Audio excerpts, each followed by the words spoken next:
Kuki-Zo Council KZC has reiterated its firm stance that Kuki-Zo people will not participate in formation of government of Manipur, citing alleged atrocities and enforced physical separation from Meitei community. In a press release, the council said a unanimous resolution to this effect was adopted at its governing council meeting held on December 30, 2025, comprising all constituent tribes, apex bodies and regional organizations.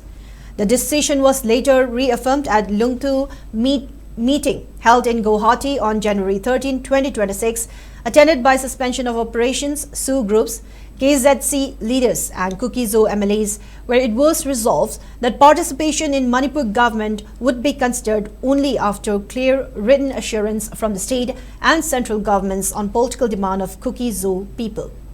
Reiterating its demand for separate administration in the form of union territory with legislature, KZC stated that it was neither logical nor acceptable for Kuki-Zo people to join a government formed with those from whom they have been violently separated.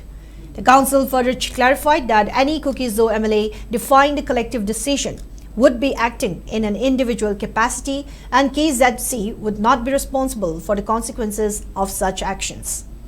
Urging all concerned MLAs to respect the collective will and political aspirations of Kuki-Zo people, the council said it remains unwavering in its stand.